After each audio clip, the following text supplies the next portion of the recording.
Buenas tardes.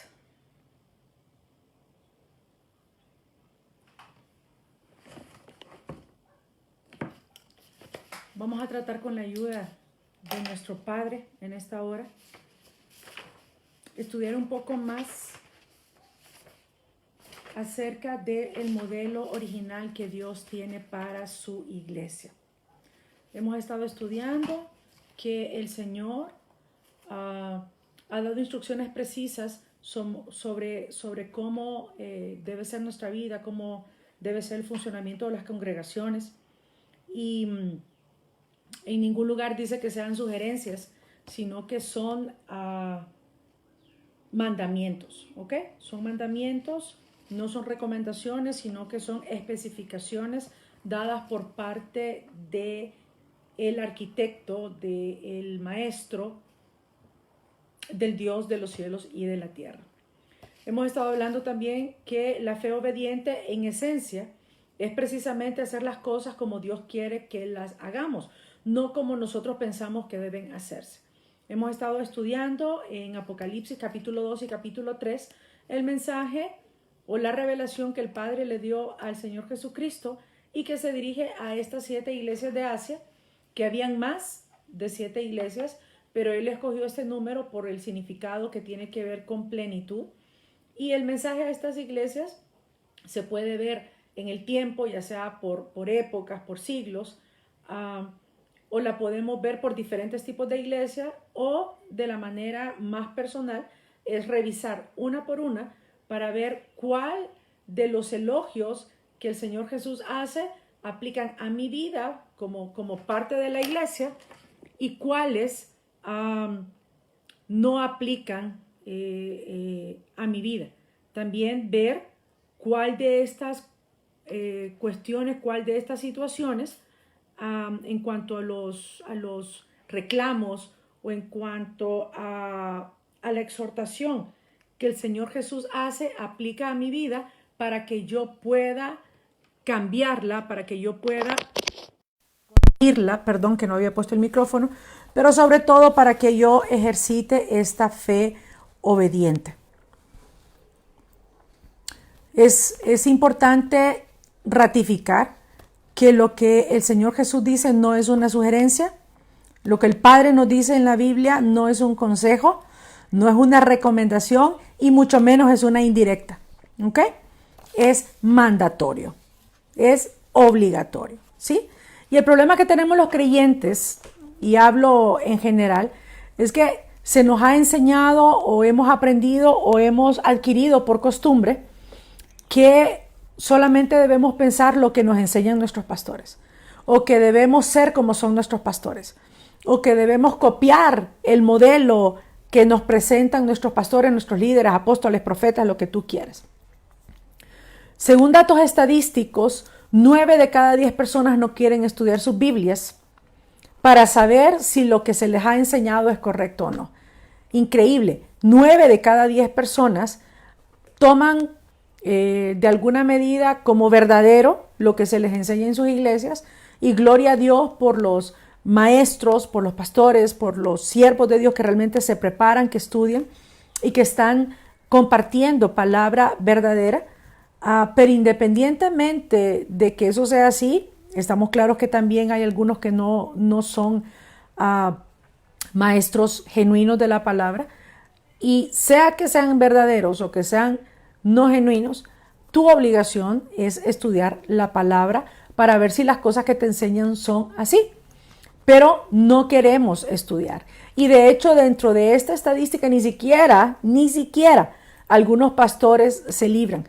Porque hay muchos pastores que han sido educados en un seminario bíblico, en una universidad, y de alguna manera como que no sé cuál sería la palabra correcta, no sé si es flojera o no sé, tal vez sea más fácil tener un libro de los 100 sermones que dio Charles Spurgeon y agarrar uno por uno y compartirlos, porque sabemos que es doctrina sana. Pero la verdad de las cosas es que lo que Dios nos manda es a escudriñar la palabra, y solamente escudriñando la palabra nos vamos a dar cuenta si lo que nos han enseñado está conforme al modelo, al diseño original de Dios o no. Y esa es parte de los temores por los cuales algunos no quieren realmente estudiar su Biblia, porque temen lo que puedan encontrar. Deben encontrarse con que hay algunas cosas que les han enseñado que no son correctas y que tengan que cambiarlos. Y eso implica salirse del molde y salirse del grupo o desacomodarse e incluso verse sometido a la crítica de otros consiervos o dentro de su propia iglesia, pero es algo a lo que no debemos temer. Yo misma me he visto expuesta a algunas críticas y algunos señalamientos por comenzar a cuestionar muchas cosas del sistema religioso que en realidad han sido heredados de la Iglesia Católica Romana, pero la Iglesia Católica Romana la heredó de los padres de la Iglesia, o los que son llamados padres de la Iglesia, que decidieron voluntariamente separarse de las raíces de nuestro evangelio, que están íntimamente ligados con toda la palabra de Dios, comenzando por el Génesis y terminando hasta el libro de Malaquías en lo que es nuestra Biblia, y luego comenzando con Mateo hasta Apocalipsis. Todo lo que es desde Mateo hasta Apocalipsis es explicado a través del libro que va desde Génesis y que termina en Malaquías en nuestra Biblia. ¿Por qué? Porque la Biblia es una sola. En realidad, haberla dividido en Antiguo y Nuevo Pacto, o en Antiguo Testamento y Nuevo Testamento, a mi juicio creo que eso provoca como un quiebre y nos hace ver como que son cosas distintas, pero es una sola palabra integrada y no puede contradecirse lo que dice el Nuevo Testamento con lo que está en el Antiguo Testamento y viceversa, porque el mismo Señor Jesús dijo que que debíamos escudriñar la palabra, porque la palabra daba testimonio acerca de él. Pablo, Pedro, Jacobo, Judas, todos los hombres que utilizó el Espíritu Santo para escribir el Nuevo Testamento, predicaron, enseñaron, desarrollaron, explicaron el Antiguo Testamento, porque ahí es donde estaba el testimonio o la revelación de nuestro Mesías que había venido a la tierra. Es importante que entendamos, hermanos, que hay muchas cosas que nos han enseñado por ciertas y que tenemos que cuestionar. No debemos tener miedo de cuestionar. Cuestionar lo que se nos enseña no es pecado. Cuestionar lo que se nos enseña no es pecado. Que tú cuestiones lo que yo te estoy compartiendo en este momento no es pecado, ni mucho menos. Yo pretendo ser solamente una guía o ser alguien que te motive, que te incomode, o que te motive para que tú vayas a la palabra y mires si las cosas que yo te estoy diciendo son así como son. Porque la verdad es que hemos heredado enseñanzas que no son correctas. Y esto viene desde muchos siglos atrás. Así cortito te voy a leer una famosa carta que escribió el emperador Constantino para el tiempo de que se hizo el concilio de Nicea, que supuestamente a raíz de eso fue que se organizó la religión oficial en Roma, que es de donde viene la Iglesia Católica Romana, y también se dividió con la Iglesia de Constantinopla. Y luego de muchos siglos vino Martín Lutero y vino la Reforma, pero hemos heredado de ahí muchísimas cosas. Y quiero leerte esta carta de Constantino Augusto a las iglesias de Roma a causa del concilio de Nicea en el año 325 después de Cristo. ¿Por qué te la voy a leer? Porque yo quiero que tú te incomodes y que entiendas de que hay muchas cosas que hemos heredado, aún los que nos decimos evangélicos, que no es correcto, sino que nosotros debemos ser realmente cristianos, y ni siquiera cristianos, sino creyentes en el Señor, porque cristianos se le empezó a decir a los seguidores del camino como una burla. Entonces esta carta dice así, resumen. Carta de Constantino Augusto a las iglesias en Roma, concilio de Nicea, año 325 después de Cristo. Habiendo experimentado la grandeza de la bondad divina en el resurgimiento del Estado, en lo que a las relaciones públicas se refiere, pienso que es totalmente mi responsabilidad hacer que la feliz multitud que compone la Iglesia Católica sea conservada de una misma fe. Por el amor y la armonía de nuestra común devoción al Señor Altísimo en cuanto a lo concerniente al más sagrado día de Pascua, fue decretado por consentimiento común de todos los obispos católicos que debe ser celebrado el mismo día en cada lugar. Esto es para que sea más hermoso y más venerable por medio de un festival por el cual hemos recibido la esperanza de la inmortalidad, por lo cual deberá ser observado por todos de la misma manera. Nos ha parecido algo indigno a todos, hablando de él y de los obispos, que la celebración de esta fiesta, es decir, de la Pascua, de la más alta solemnidad, se deba guardar siguiendo la costumbre de aquellos judíos inmundos y miserables, quienes habiendo manchado sus manos con tan horrible crimen, la muerte de Jesús, por tanto, son afectados por la ceguera merecidamente del alma. Es correcto entonces que rechazando las prácticas de este pueblo, nosotros, totalmente divorciados, perpetuemos a todas las futuras generaciones la celebración de este rito en un orden más legítimo y no tengamos nada en común con esta detestable multitud de judíos. Y bueno, y así sigue la carta, y pues desde ahí podemos ver claramente un espíritu antimesiánico, anticristiano, si lo quieres llamar así, o el espíritu de anticristo que nos habla la Biblia y que vamos a ver un poco más adelante. Porque desde el momento que se habla de cortar totalmente cualquier cosa en común con una detestable multitud de judíos, estás cortando incluso tu relación con Jesús, que su nombre de nacimiento fue Yeshua, y él es judío, fue judío, y es el Mesías judío, el Mesías de Israel, que fue dado por el Padre para que nosotros los gentiles también pudiéramos tener acceso al pacto de Dios con los judíos.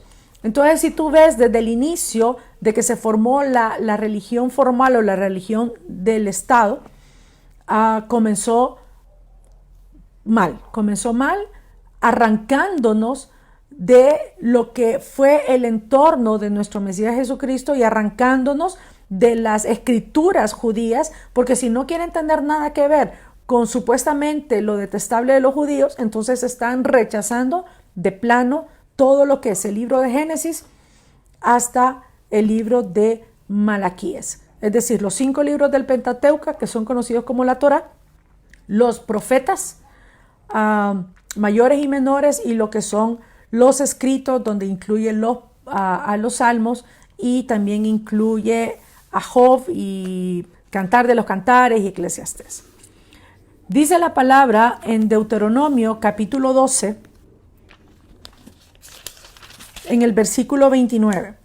Cuando Jehová tu Dios haya destruido delante de ti las naciones a donde tú vas para poseerlas y las heredes y habites en su tierra, guárdate que no tropieces yendo en pos de ellas después que sean destruidas delante de ti. No preguntes acerca de sus dioses diciendo, de la manera que servían aquellas naciones a sus dioses, yo también les serviré. Esta es una amonestación que el Señor hace a su pueblo, y nosotros somos parte de su pueblo porque hemos sido injertados por nuestra fe en el Mesías de Israel, y nos dice que no debemos aprender a hacer como hacían otras naciones, como es la costumbre, sino como Dios dice en su palabra. Porque ¿qué estamos estudiando? Que debemos hacer las cosas conforme al modelo. Dice más adelante en el capítulo 18 de Deuteronomio, en el versículo 9, cuando entres a la tierra que Jehová tu Dios te da, no aprenderás a hacer según las abominaciones de aquellas naciones. Segundo libro de Reyes, capítulo 17,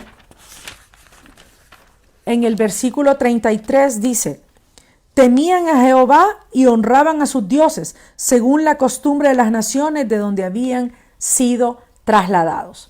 Versículo 40, pero ellos no escucharon, antes hicieron según su costumbre antigua. Así temieron a Jehová aquellas gentes y al mismo tiempo sirvieron a sus ídolos. Y también sus hijos y sus nietos, según como hicieron sus padres, así hacen hasta hoy. Entonces la Biblia es bastante clara, enseñándonos que nosotros no tenemos que hacer las cosas solamente por costumbre.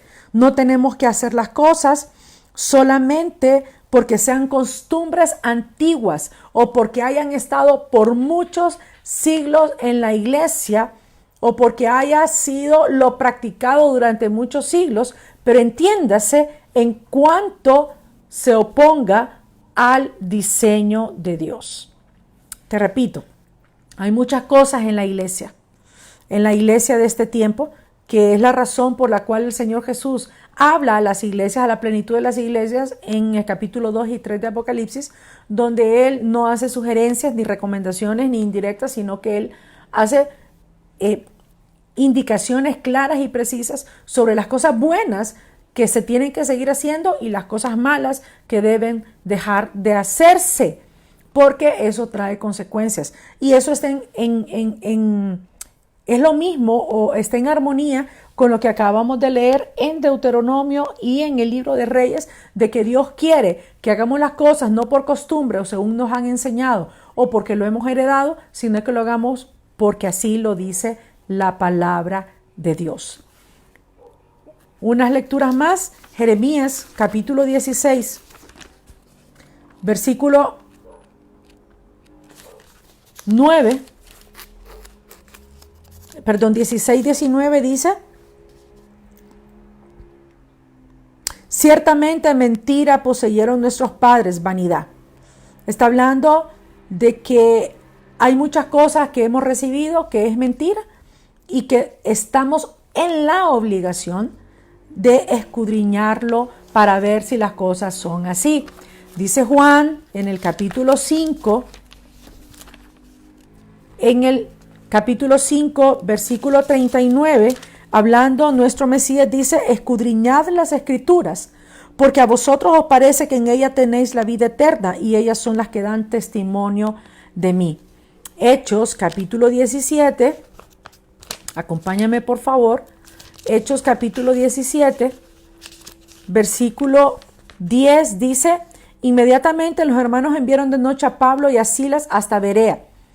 Y ellos, habiendo llegado, entraron en la sinagoga de los judíos. ¿Por qué? Porque ahí es donde se compartía la palabra del Señor y ahí es donde el Señor, nuestro Mesías, desarrolló su ministerio, así como lo hacía en los lugares abiertos, pero Él fue mandado primeramente a las ovejas perdidas de la casa de Israel y luego a nosotros.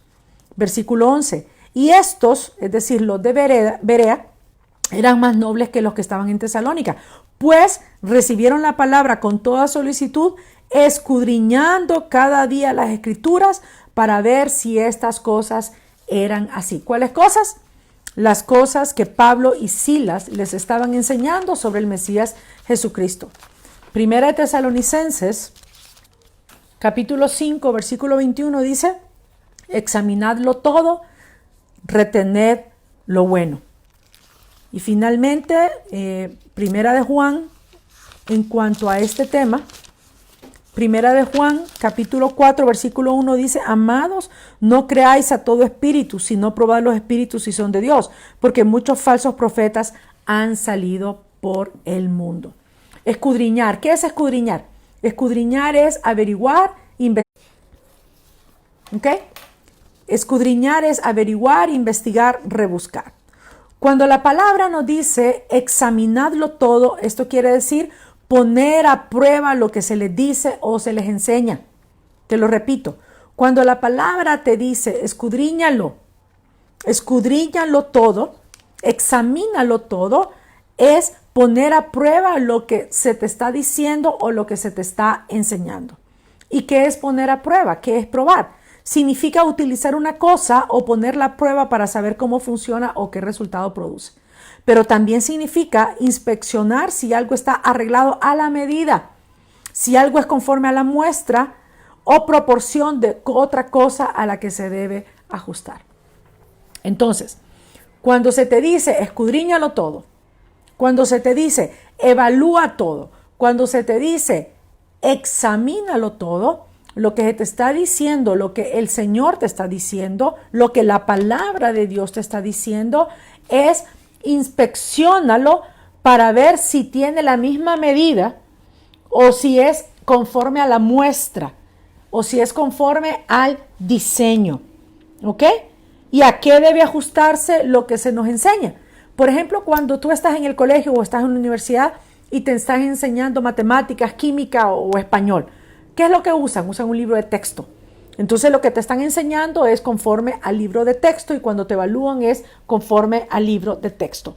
Entonces, ¿cuál es la medida para saber si lo que se te está enseñando tiene la talla adecuada? ¿Dónde está la muestra para comparar si es igual? Obvio, en la Biblia. Aquí es donde está la medida, aquí es donde está el modelo y es aquí donde nosotros tenemos que encontrar la verdad, escudriñando las escrituras.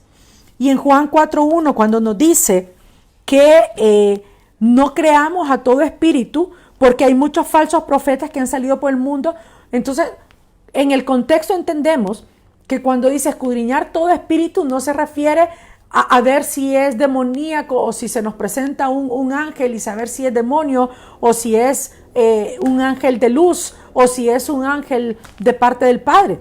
Porque en el contexto está hablando de falsos profetas que han salido por el mundo. ¿Ok? Entonces aquí la palabra espíritu es ruach, que significa corriente de aire. Entonces yo ahorita que estoy hablándote, está saliendo una corriente de aire de mi boca y lo que estoy sacando es de lo que está alojado en mi espíritu y lo que yo he estudiado en la Biblia y eso es lo que te estoy transmitiendo. Y esto que te estoy transmitiendo tú estás obligado a escudriñarlo. Estás obligado a examinarlo para saber si lo que yo te estoy diciendo es verdad o está conforme al modelo, conforme al diseño original, que no fue una sugerencia, sino que es un mandamiento. Todo debe hacerse como Dios dijo, no como pensamos ni como se nos haya enseñado. Si se nos enseñó bien, bendito sea el Señor. Si hemos heredado una enseñanza correcta, gloria a Dios.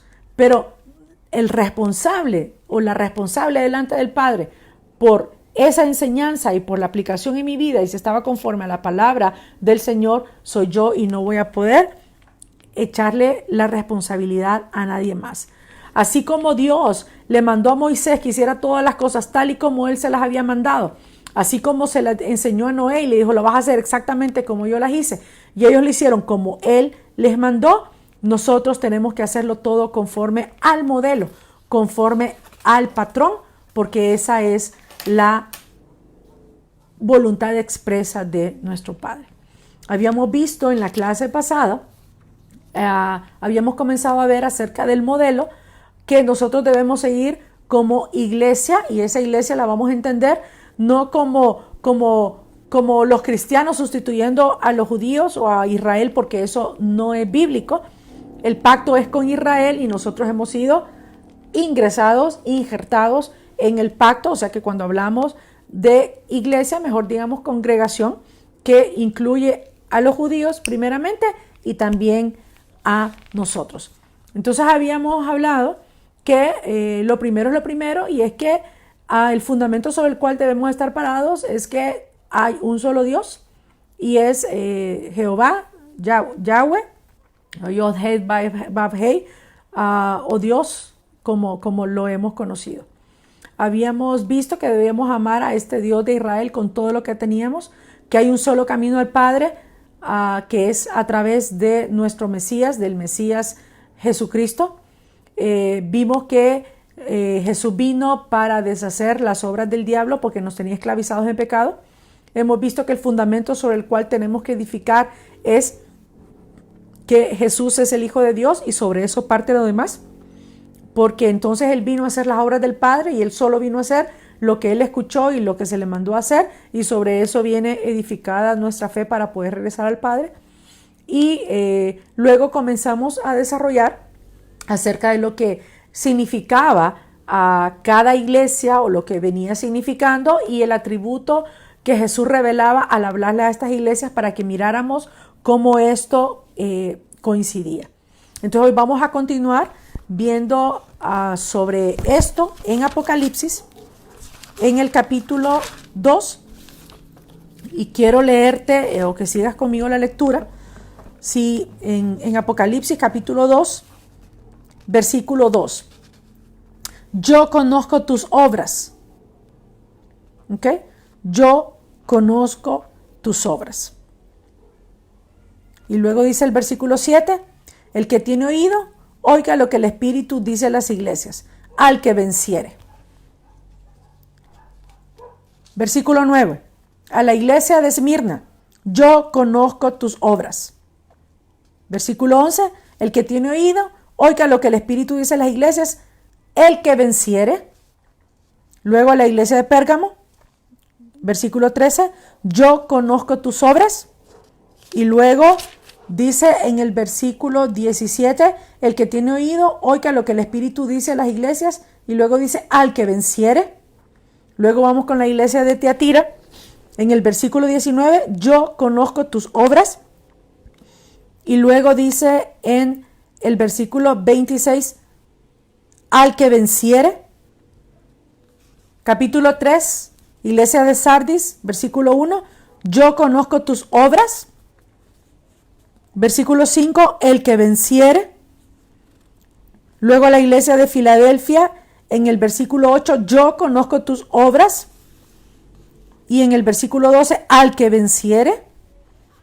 Y finalmente a la iglesia de Laodicea, dice el versículo 15, yo conozco tus obras. Y luego dice en el versículo 21, al que venciere. Entonces, obras, hermanos, aquí nosotros hemos tenido un problema histórico con este tema de las obras. ¿Ok? La iglesia, la palabra no se contradice jamás. ¿Ok? Y la palabra fue explicada por el apóstol Pablo y él claramente nos explicó que la justicia nuestra no era por las obras o hacer las obras de la ley, sino que era por la fe en Jesús. ¿Ok? Él lo dejó claramente establecido y él explicó también que la salvación no es por obras, ¿ok? Sino que la salvación es por fe. ¿Por qué? Para que nadie pueda presentarse delante del Padre diciéndole yo hice aquí, yo hice allá, sino que todo sea por causa de Jesucristo. De hecho, dice la palabra que el Señor es justicia nuestra, Jehová es justicia nuestra, y luego dice en el Nuevo Testamento que nosotros hemos sido hechos justicia de Dios por medio de Jesucristo, por medio de Yeshua. O sea que el único que puede justificarnos, es decir, declararnos no culpables, es el Padre, y lo hace a través de su Hijo Jesucristo. Y eso es algo que nadie puede refutar porque la Biblia es perfectamente clara en este aspecto y el apóstol Pablo lo explicó muy bien. Pero el apóstol Jacobo, que conocemos como Santiago, también nos explica la otra cara de la moneda y nos dice, miren, si bien es cierto, la salvación o el reconciliarse con el Padre es a través de la fe, no existe o no es posible que sea verdad que yo tengo fe si no lo demuestro por medio de mis obras. Dice la palabra en el capítulo 2 del libro de Efesios, si me puedes acompañar, por favor. Dice en el capítulo 2, versículo 10, porque somos hechura suya, creados en el Mesías Jesús, ¿para qué fuimos creados? Para buenas obras, las cuales Dios preparó de antemano para que anduviéramos en ellas. Entonces, nosotros somos reconciliados y somos hechos nueva criatura. Somos hechos hijos de Dios por creer y poner nuestra confianza en nuestro Mesías Jesucristo. Pero esa confianza se debe manifestar ¿cómo? Por medio de mis obras. mis obras no son para salvación, pero mis obras demuestran que yo tengo fe, y al tener fe quiere decir que yo creo que Dios es el Dios soberano, y si yo creo que Dios es el Dios soberano, necesariamente debo creer que lo que Él ha dicho es cierto y lo que Él ha ordenado tiene que obedecerse. Y eso debe manifestarse en mi vida. Dice el capítulo 14 del libro de Juan, en el versículo 21, hablando nuestro Mesías, dice: el que tiene mis mandamientos y los guarda, ese es el que me ama. Y el que me ama será amado por mi Padre, y yo le amaré y me manifestaré a él. 23.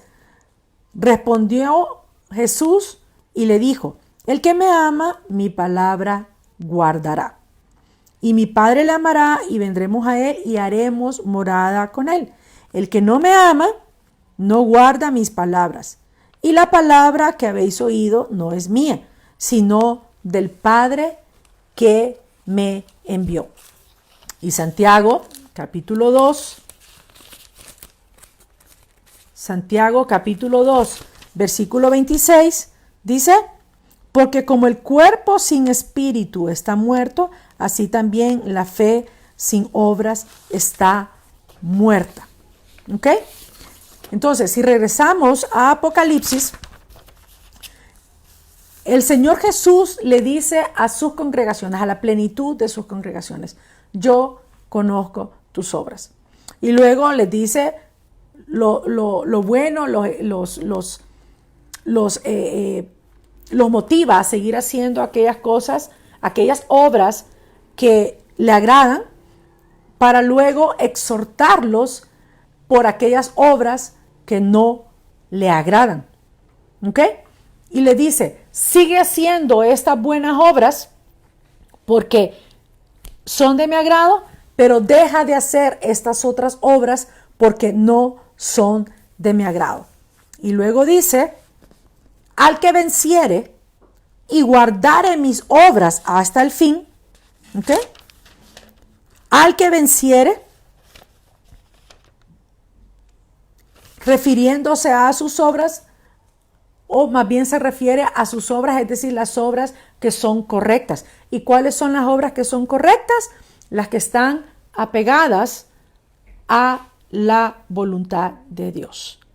¿Estas obras son para que yo me salve o pierda mi salvación? No, pero demuestran quién es mi Señor. Por definición, un Señor es un amo. Por definición, un amo o un dueño es alguien que manda, alguien que da indicaciones y alguien que da las instrucciones. Entonces, si yo digo que Jesús es mi Salvador y es mi Señor, entonces Él es mi amo, Él es mi dueño y Él me manda qué es lo que yo debo hacer. Y por tanto, cuando Él viene a hablarle a las iglesias, le dice: mira, yo conozco lo que estás haciendo y conozco que esta obra es conforme a mi modelo, es conforme a mi diseño, es conforme a mi voluntad, pero estas otras obras no son lo que yo te mandé a hacer. Y no solamente no son lo que te mandé a hacer, sino que tenés que dejar de hacerlas de inmediato. ¿Ok? Y al que venciere, es decir, al que obedezca, al que venciere, y dice específicamente, para aclararnos, en el capítulo 2 de Apocalipsis, en el versículo 26, dice: al que venciere y guardare mis obras hasta el fin, yo le daré autoridad. Entonces, ¿qué es lo que está diciéndonos el Señor? ¿Qué es lo que nos está diciendo el Mesías? Que estamos claros. Ustedes creen en mí, porque le está hablando a sus congregaciones. Entonces, ustedes creen en mí y ustedes tienen fe en mí, pero esa fe debe ser una fe, ¿cómo? Obediente. No debe ser una fe a nivel intelectual o una fe a nivel de concepto, sino una fe que se demuestre con mis obras.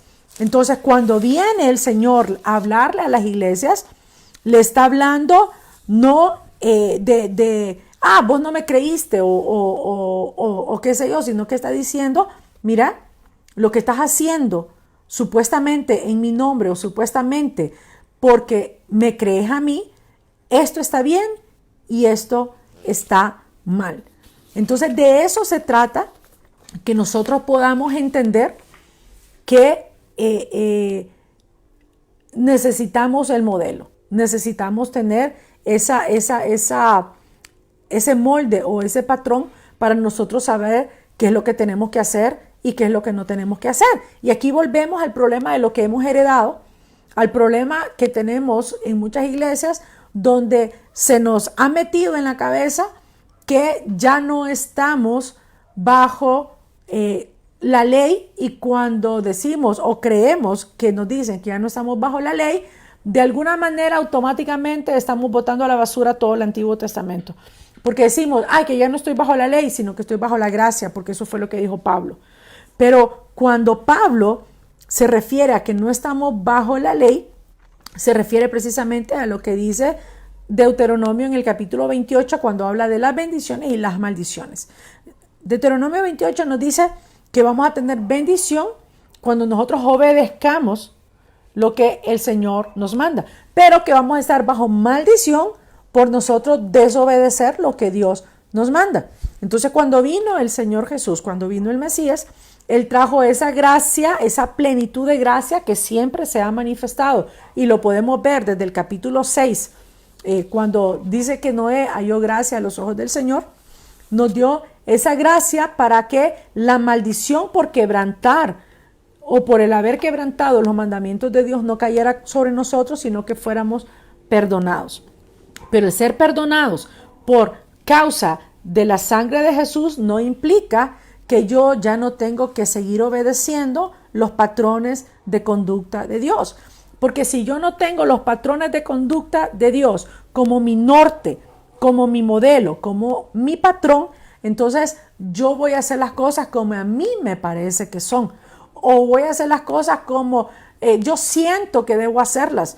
O incluso voy a hacer las cosas como me dice mi corazón, cuando la palabra claramente me dice que mi corazón es perverso más que todas las cosas. Entonces, ahora que yo he sido rescatada del pecado, que yo ya no estoy bajo la maldición de la ley por haber quebrantado la ley, sino que ahora yo estoy en comunión con el Padre nuevamente por causa del sacrificio de mi Señor Jesucristo, ahora más que nunca, por amor y porque entiendo cuáles son las cosas que agradan a Dios, que yo voy a querer hacerlas para agradar al que me llamó de las tinieblas a su luz admirable. Y sería una locura que yo pensara que ya que fui salvada y que estoy reconciliada con el Padre, que entonces ahora yo puedo hacer lo que me ronca la gana y que no debo acomodarme al patrón o al diseño que Él tuvo desde el principio de los tiempos para con mi vida. Por eso es que dice Pablo que nosotros somos hechura suya para buenas obras. ¿Y cuáles son esas buenas obras? Esas obras que están acomodadas al patrón, al diseño de Dios en su palabra. Y el gran problema que nosotros tenemos es que como no hemos escudriñado las palabras, no nos damos cuenta que la ley de Dios podríamos clasificarla en tres categorías. Está la ley moral, está la ley ceremonial y está la ley judicial. La ley moral es todo lo que tiene que ver con nuestra manera de comportarnos, con nuestra santidad, con nuestra pureza sexual, con nuestra manera de relacionarnos con las demás personas, e incluye los 10 mandamientos. Está la ley ceremonial, que tiene que ver con efectos de limpieza y de rituales y de sacrificios que siempre eran una figura de nuestro Mesías.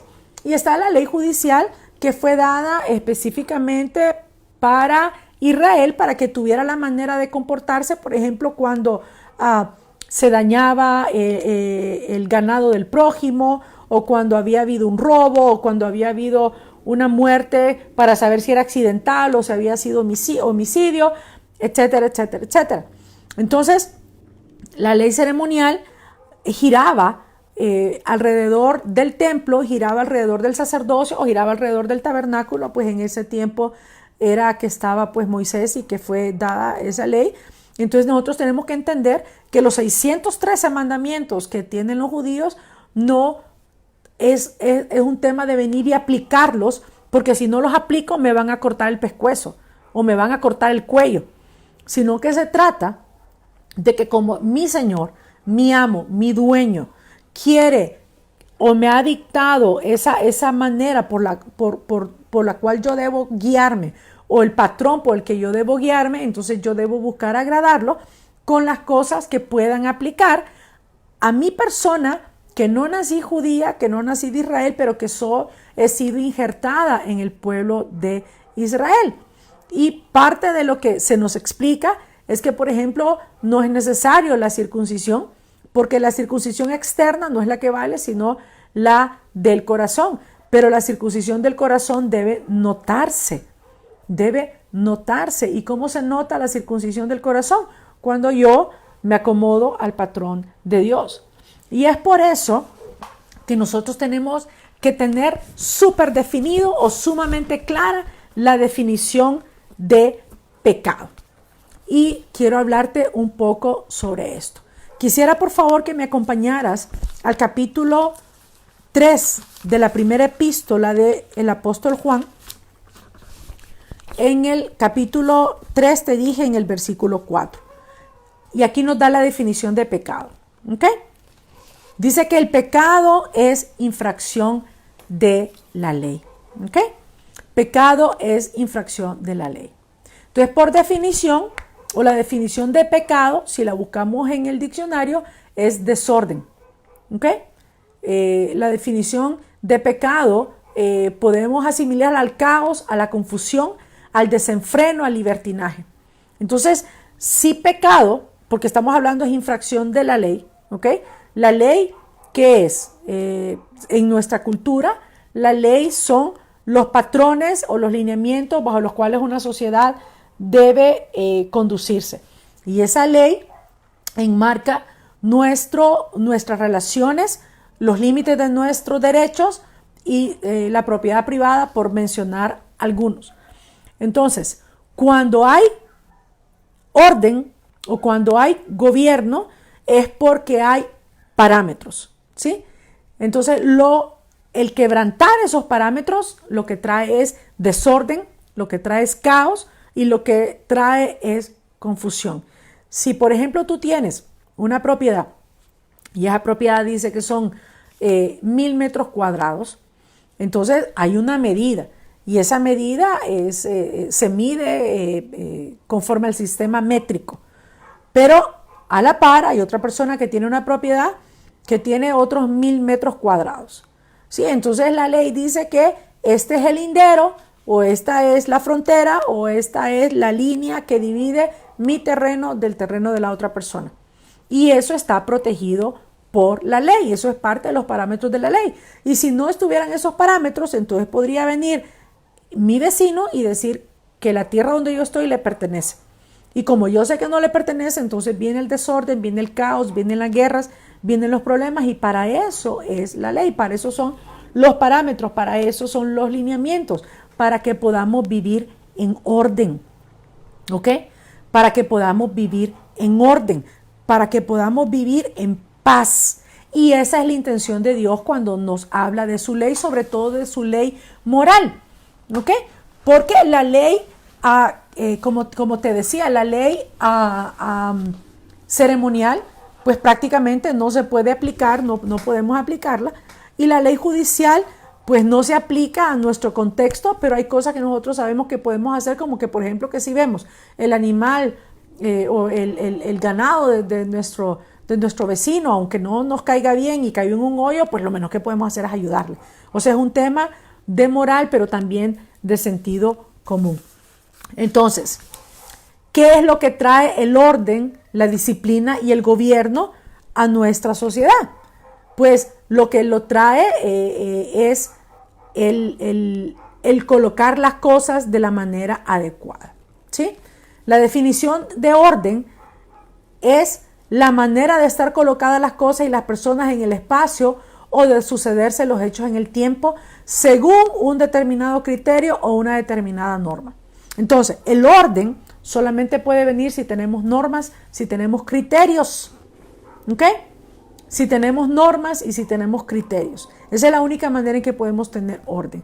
El orden en tu casa, por ejemplo, son los parámetros que tu esposo o que tu esposa saben que son lo que es aceptable entre ustedes.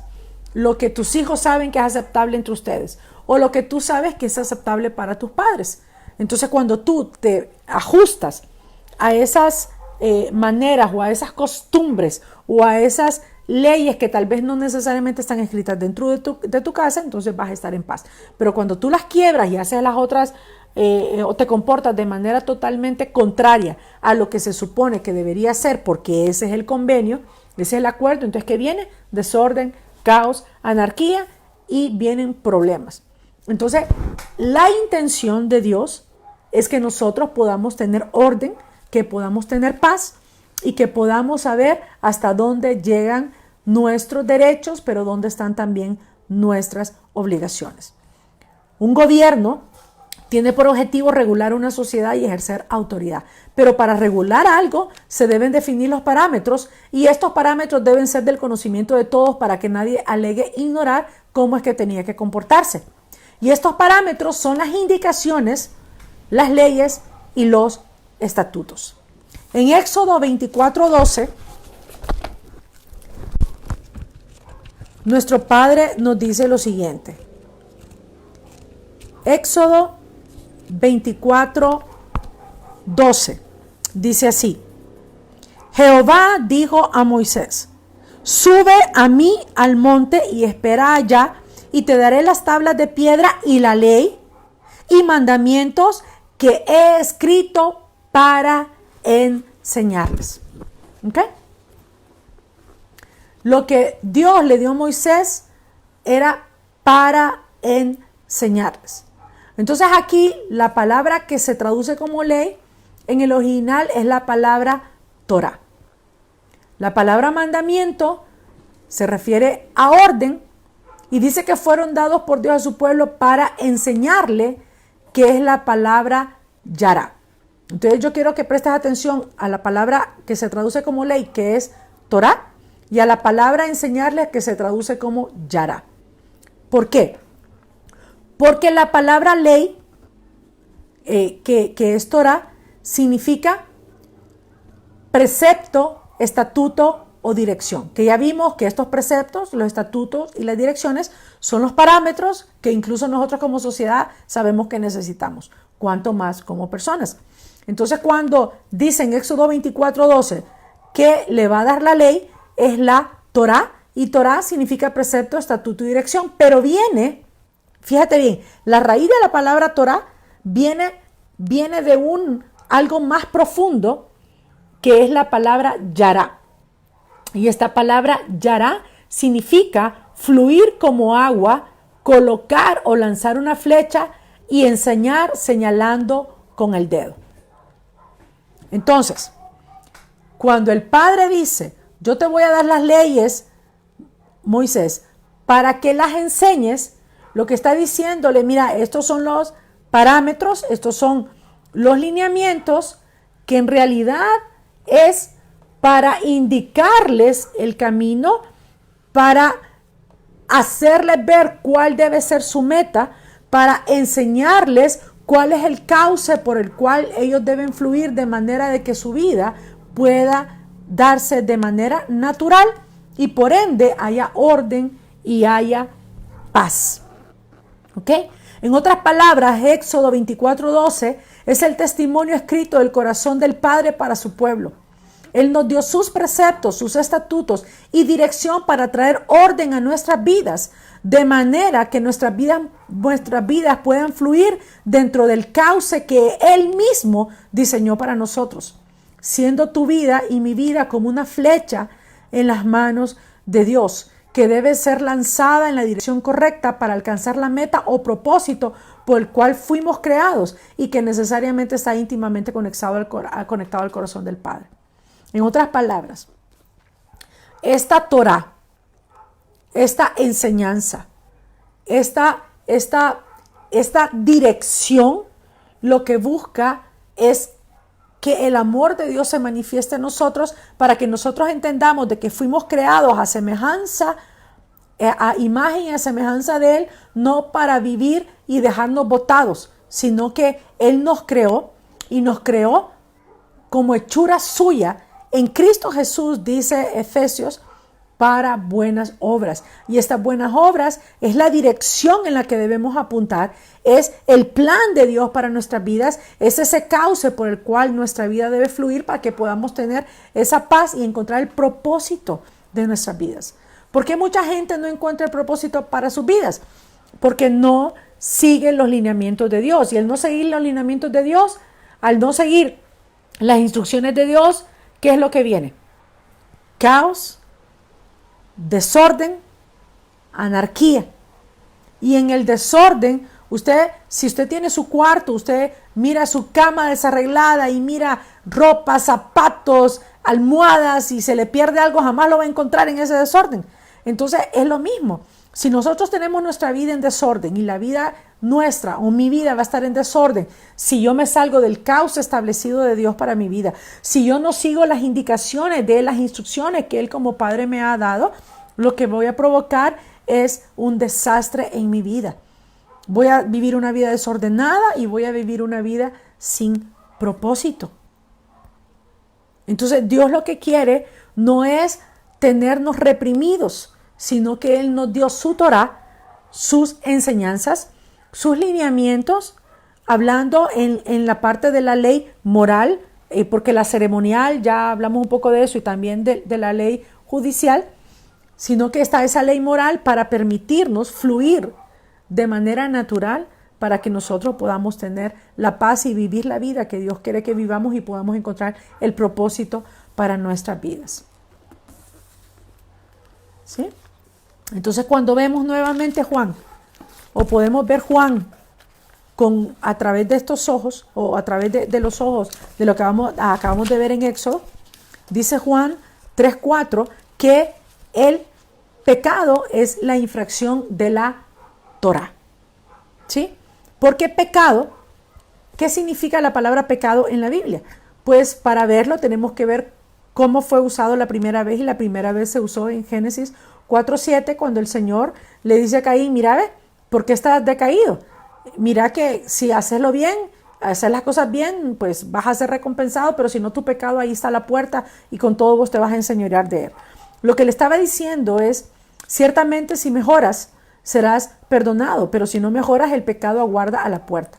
Hacia ti su deseo dirige, pero puedes conquistarlo. Esto quiere decir que el pecado, que es la inclinación malvada en nosotros, es la concupiscencia de lo que nos habla Santiago, en el libro de Santiago, que nadie diga que es tentado de parte de Dios, sino que es nuestra propia concupiscencia, nuestra propia inclinación malvada, la que nos lleva al pecado, busca incitarnos. ¿Y a qué nos quiere incitar? Nos quiere incitar a pecar. Y pecado, aquí en Génesis 4:7, viene de una raíz hebrea que significa errar. ¿Ok? ¿Recuerdas lo que te dije que significaba Torá? Que venía de una raíz que es la raíz yará, y la raíz yará significa lanzar una flecha. Significa, te dije, que era como colocar o lanzar una flecha, que es una dirección, como señalando por el dedo, con el dedo, decir, es por allá o es por acá. Entonces, la palabra pecado significa, o viene de una raíz que significa errar en el blanco. Eso quiere decir que si el Padre nos quiere lanzar como una flecha, o nos quiere lanzar como una lanza, Él ya sabe en qué dirección vamos. Pero la idea del Padre es que nosotros lleguemos a ese propósito. Pero cuando erramos en el blanco es cuando nos desviamos del propósito. Y nos desviamos del propósito, ¿cuándo? Cuando pecamos. ¿Y qué es el pecado? Es la infracción de la ley. ¿Y la ley qué es? Es la Torá. ¿Y la Torá qué es? Es la dirección o el propósito de Dios para nuestras vidas. ¿Sí? Y en Primera de Juan, en el capítulo 3, versículo 4, cuando dice que el pecado es la infracción de la ley, la palabra pecado viene de una raíz griega que significa errar al blanco. O sea que es la misma definición. Entonces, mis amados, Cuando hablamos de ley, no cometamos el error de pensar de que es una camisa de fuerza, sino que entendamos de que la ley concebida por el Padre y que se manifiesta en el Antiguo Testamento, en la parte de esa ley moral tiene que ver con esa dirección que Dios quiere darle a nuestras vidas. Y cuando nosotros no queremos seguir esa dirección, viene desorden y viene caos a nosotros. El propósito de nuestra vida es vivir en el orden establecido por Dios y no por nosotros mismos. Ese orden establecido está contenido en sus preceptos, en sus estatutos, en sus mandamientos que están revelados en su palabra. Entonces por eso viene el Señor Jesús y nos dice con toda libertad y sin de ninguna manera estar en oposición a lo que dice toda la palabra cuando se refiere a Éfeso, a Esmirna, a Pérgamo, a Tiatira, a Sardia, a Filadelfia, a la Odisea. Él le dice, mira, yo conozco tus obras. Y las obras son entendidas como las acciones. Y las acciones es la manifestación de nuestra obediencia o no a los estatutos, a la guianza del Padre. Entonces cuando le habla a la iglesia, a la congregación, le dice, mira, estas cosas están de acuerdo al propósito que yo tengo para ti, al propósito que yo tengo para mi congregación en Éfeso, en Esmirna, en Sardis, etcétera, etcétera, etcétera. Esta es la guianza, este es el propósito, este es el camino que yo les he trazado y aquí van bien. Pero en esto se han desviado, están errados del blanco, se han salido del propósito y tienen que volverse. Y al que venza y persevere en mis obras, es decir, en mi guianza, en mis estatutos, en mi lineamiento para ustedes, entonces ustedes van a poder alcanzar aquello para lo cual fuimos llamados. Seguir los preceptos, los estatutos y los mandamientos de Dios no es estar bajo maldición, amados, ni implica estar fuera de la gracia de Dios a través de Jesucristo. No son mutuamente excluyentes, ¿ok? Sino que entender que no es lo que yo haga lo que va a determinar que yo agrade al Padre, sino lo que yo creo, pero lo que yo creo debe manifestarse con mis hechos. Y mis hechos, mis obras, están siendo vistas por mi Señor, que es mi amo, que es mi dueño, y el que me puede decir qué es lo que tengo que hacer y lo que no debo hacer. Y entonces, ¿yo qué es lo que debo hacer? Es obedecer. Y si obedezco mis mandamientos, los mandamientos del Padre, los mandamientos de Yeshua, ¿qué es lo que estoy demostrando? Que lo amo. Porque si me amas, dice el Señor, obedece mi palabra, obedece mis mandamientos. Sencillamente necesitamos normas que definan los parámetros dentro de los cuales podemos andar confiadamente. Él nos da como el marco de acción y nos dice, dentro de este cuadro ustedes pueden caminar con libertad. Es el cerco de protección, la guianza de Dios, los estatutos de Dios, los mandamientos de Dios, es el cerco de protección dentro del cual nosotros nos podemos mover. Ustedes ven aquí afuera y hay unos barrotes. Esos barrotes me protegen de las personas que están afuera que quieran entrar en mi casa, pero aquí adentro yo estoy confiada. Entonces estos barrotes es como la ley de Dios y la dirección de Dios que me dice, mira, afuera de estos barrotes estás en peligro, adentro estás confiada. Entonces los estatutos, los mandamientos, la Torah del Señor es ese cerco que me protege para que yo pueda tener una vida confiada, en paz y en orden, y yo pueda alcanzar los propósitos de Dios para mi vida. No son excluyentes, porque yo vivo y soy salvada por la gracia, por el pura voluntad del Señor, no por lo que yo haga. Pero dentro de esa casa, de esos muros de protección, yo puedo estar segura. Ningún comportamiento dentro de las normas de Dios nos hace justos delante de Él, sino que lo que nos hace justos o aceptos es que creamos en Él y en su Hijo, el Mesías. Pero la única manera de demostrar que creemos en Él y en su Hijo es a través de obedecer sus normas. Así que es sencillo, ¿verdad? Es sencillo. No nos hagamos pelotas y no permitamos que lo que nos han enseñado o esa herencia que tenemos de que se supone que todas esas cosas las tenemos que botar a la basura, eso escudriñémoslo, revisémoslo y evaluemos y nos vamos a dar cuenta de que no hay contradicción en la palabra y que todo esto, todo lo que está escrito aquí es la manifestación del amor de Dios para mi vida y que los propósitos de Él son para bien, para bienestar y todos los pensamientos de Él son para que yo goce la vida que Él me ha entregado, para que tú goces la vida que Él te ha entregado. Si hay desorden en tu vida, si hay caos en tu vida, si hay infelicidad en tu vida, yo te invito a que revises tu vida a la luz de la palabra del Señor y que mires dónde estás errando en el blanco, dónde te has desviado del propósito de Dios para tu vida, dónde está esa cuestión que trae ese desorden a tu vida y que está provocándote problemas en tus relaciones, en tu autoestima, en tus finanzas, en tu familia. Hay algo ahí y tenemos que aceptar que tenemos una responsabilidad. Pero la buena noticia es que podemos corregir. Pero para corregir tenemos que encontrar cuál es el diseño y el diseño lo vamos a encontrar en la palabra del Señor. Así que te invito, si es necesario que vuelvas a escuchar esta enseñanza, yo la voy a subir a YouTube tal vez en un par de días, para que no tengas que estar buscando ahí en Facebook, pero te invito a que estudies la palabra para que puedas encontrar la manifestación del amor de Dios para tu vida a través de sus estatutos, para que los apliques, para que los obedezcas y que te des cuenta que al traer orden a tu vida viene de nuevo ese cauce, encauzar tu vida y el propósito de Dios pueda cumplirse para que la paz del Señor te acompañe. Porque la paz que Él nos da no es como la del mundo, que depende de las circunstancias y de las cosas materiales, sino que es una paz que está basada en su diseño, porque fuimos hechos a su imagen y a su semejanza. Que el Señor te bendiga, amado mío, mi querido hermano.